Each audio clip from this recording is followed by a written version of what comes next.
Welcome everyone to the first MSF Pediatric Days.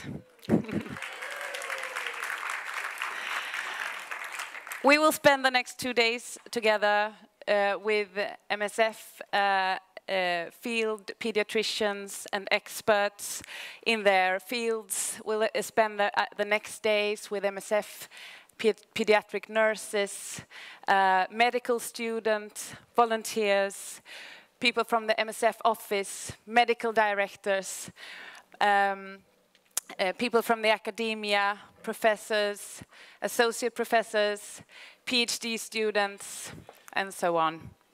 My name is Kristina Elfving. I'm a pediatrician. I work with MSF in the field, and I'm also a researcher on febrile illness. But most of all, I'm here as the day chair today and tomorrow. We will start with director of the Karolinska University Hospital, Hospital for Women and Children, Dr. Svante Norgren. I'd like to welcome you to Karolinska, and thank you very much for letting me address you in the beginning of your session like this.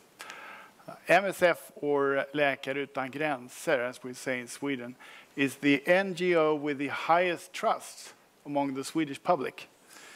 And as a pediatrician and colleague, I'm very impressed with your work. And I really think that we as a university hospital can learn a lot from you in terms of how you run a value-based organization. As the managing director of our children's hospital here, I'm also very proud of our co-workers who are involved in MSF and similar organizations. And I really hope that you feel that you have the support of the hospital when you go on your missions and when you participate in the work here. And we do want to make more for you to help you in your work. We have a saying in Sweden.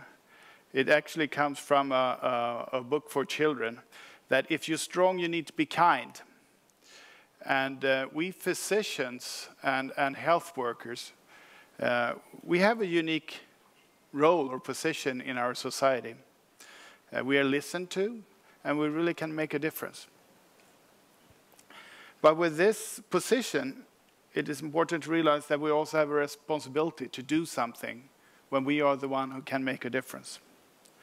So how can we as a hospital contribute in this? We are a public financed hospital, and there are strict rules for how we can use the taxpayers' money. But we can contribute in many ways, and it's important to see that this adds value not only to the patients you help, but it also is good for our organization. It adds value and focuses and reminds people why we're really here. Karolinska has a very strong international ambition, not only in collaborating with high-ranking medical schools, but also in low-resource settings. In children's, a few years ago, a number of our colleagues sat down and discussed how we could contribute. And we decided after some pondering that we should not go for a collaboration with a specific hospital or a specific region, but that we rather should focus on collaborating with various NGOs and following the initiative of individual co-workers. The reason for this was that we thought that we wanted this to be something that is based on individuals meeting individuals, doing something together, rather than a top-down process between the hospitals. And it's also very hard for a hospital like us to know who to partner with in a long-term relationship like this. So for us, it's very important to have these collaborations with NGOs, and foremost, of course, with MSF here. Many of our colleagues are involved in programs in an array of countries, especially in Africa right now. And we want co-workers who are engaged, compassionate, and value-driven. And this is also reflected on the curriculum for our students. For example, global health is now a very integrated part of all curriculums in the training. And we also have the possibility for our residents and fellows, for example, to go somewhere, keeping their salary, and do part of their training abroad. Of course, we need to make certain that they have supervision and get the counseling they need, but they can do that as an integrated part of their training at Karolinska. I know that there are talks right now going on whether or not we could participate or assist with consultations through telemedicine. And a large number of our specialists are actively going abroad in various programs on a regular basis. And a very simple way we can contribute is to make it possible for people to go, in terms of having the schedule shifted to make certain that people can go on mission with a rather short notice. And I really think that we should be able to do more. So please keep up your important work. We are really impressed by the work you do, and I think you make a big difference, not only abroad, but even also back here at home. And let's keep an open dialogue as to how we can assist you in your work. Okay. Thank you. The next speaker is Dr. José Antonio Bastos. He's the president of MSF Barcelona. Good morning or good afternoon. I don't know what time will it be now in Stockholm when you are there. I am José Antonio Bastos, the president of MSF Spain OCBA. For very little, David Noguera is replacing me within a month. I want to thank Daniel, that must be there watching me among you, this video, for the invitation to attend these pediatric days. I would have really liked to be there sharing this moment with you. Unfortunately, the handover agenda is really tight and I cannot be there with you. Having said that, if I would have been there, I would have played a little bit the role of the old basic broad spectrum humanitarian that I am. I'm a family physician, and I would have tried to raise the importance of the pediatric care and the children population among the overall humanitarian endeavor. There is in development aid and structural aid and all other sorts of very politically correct initiatives a very clear focus on infancy and childhood. I think UNICEF is the paradigm. I want to remark now that MSF's concern about the pediatric population does not come from there. It comes from our direct experience in the field, and I remember now famine situations in Somalia, cholera epidemics, displacement situations, in which clearly the ones who die most and the ones who suffer most are children. It's unquestionable they are a much more fragile sector of the population. There is some provocative thinking that has challenged in the past whether elderly, pregnant women are also vulnerable groups. That's fair, but clearly the most vulnerable group of the population in any humanitarian crisis are the children. So MSF's concern comes from a first-hand experience on trying to address human suffering where it is, not from fitting into the politically correct definition of infancy as an official target for programs and for activities. Very, very important, very, very important point. Secondly, within that, just a little quote. I'm sorry to sound a bit pedantic, but William Osler, of the Osler notes of the subacute bacterial endocarditis, you remember from your medical school, said once, good physicians treat the disease, the great physicians treat the patient who has the disease. I think in our case, it's very important that MSF's focus on pediatrics is not aiming at nice publications about Burkitt's lymphoma or very strange forms of drepanocytemia. I think we have to address the needs of the children population as we see them, and what we see is not sexy. In that sense, I'm happy to say that OCBA's interest on being now sponsoring these pediatric days it does not come from its president's passion for children population. It comes from our strategic plan. Says very clearly among medical priorities, we will focus on reducing pediatric mortality and morbidity with emphasis on the 6 main killers: malaria, malnutrition, neonatal complications, respiratory infections, diarrhea, and HIV/TB, and vaccination. As I said, extremely non-sexy but vital issues. If I have anything to push you for, is put your innovation and creativity at the service of these boring, old-fashioned, always existing diseases that truly kill children, and not on trying to find new fields where to apply your interest in pediatrics.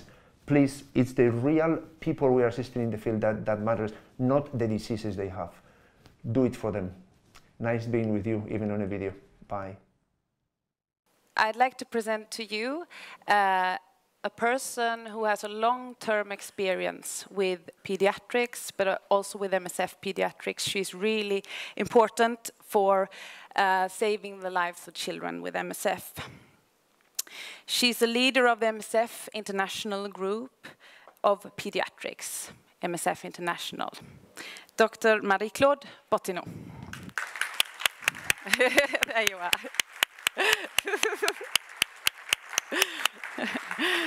Welcome.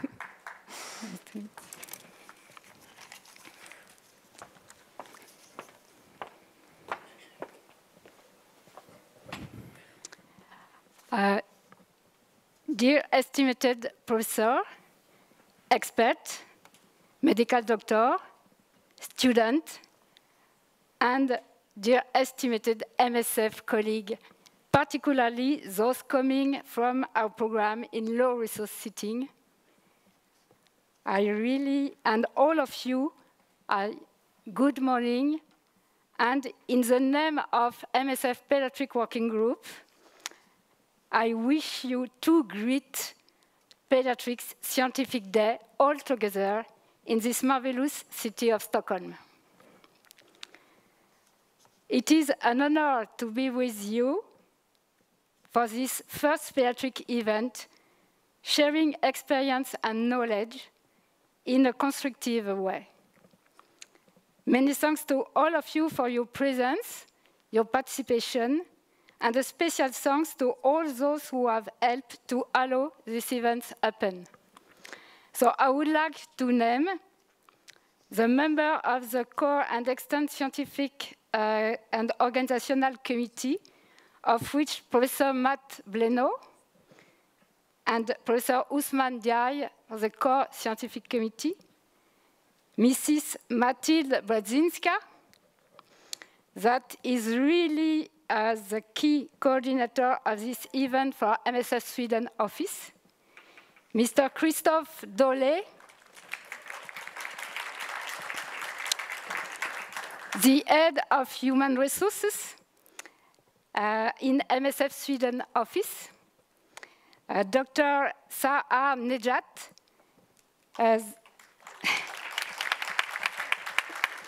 it's MSF pediatrician and pediatric public health advisor at the origin of this meeting, jointly with the MSF Pediatric Working Group, and Mr. Svante Norgren, who is welcoming us as director of the Karolinska Institute of Stockholm.